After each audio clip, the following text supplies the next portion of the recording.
Po, patjetër, Franca votoi ditën e djeshme në raundin e dytë, siç e dini, Franca ka 2 raunde. Raundi i parë është mbajtur para një jave të dielën dhe dje ishte raundi i dytë ku garuan forcat kryesore që drejtojnë në Francë. Janë ekstremi i djathtë partia Rassemblement National që drejtohet nga Marine Le Pen dhe Jordan Bardella, partia socialiste gjithashtu, partia në pushtet e Emmanuel Macron që është partia Renaissance, Rilindja, dhe partitë të tjera.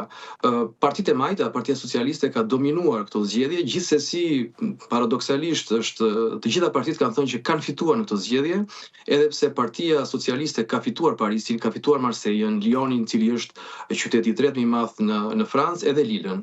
Por partia në pushtet gjithashtu ka fituar në Bordeaux, ka marrë gjithashtu një nga surprizat e këtyre zgjedhjeve ka qenë edhe qyteti i Nicës, i fituar nga ekstremi i djathtë. Ndaj do të thoja sigurisht sipas numrave Partia Socialiste dhe e majta ka fituar pjesën më të madhe, por edhe partitë e tjera kanë arritur të mbajnë bastionet e tyre, por edhe të kapërcejnë këtë duke marrë dhe bastionet të partive të tjera. Qartë.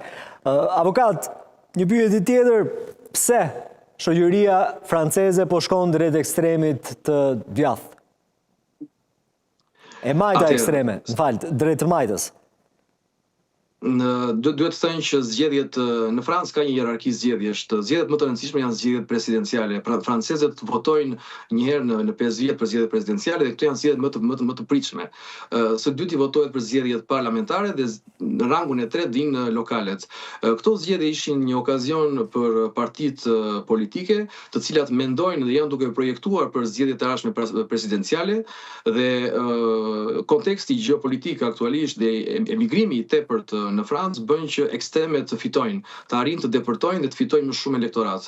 Ndër vite tashmë ekstremi i djathtë Rassemblement National i drejtuar nga Marine Le Pen po bën një punë të shkëlqyer në terren, janë duke fituar municipalitete, komuna të vogla, bashki dhe siç e thash, fitimi i bashkisë së Nicës është një arritje tepër e madhe, është një zonë, është riviera franceze, aty ku përthithen investimet më të mëdha, qoftë edhe nga jashtë, qoftë edhe nga shteti francez dhe këto janë arritje të mëdha. Ka pasur një luftë të fortë gjithashtu edhe në Marseille. Në Marseille sigurisht ka fituar e majta, por e djatha ekstreme ka qenë shumë afër për ta fituar këtë bashki. Kështu që është një kontekst gjeopolitik, është emigracioni, janë kontekstit social.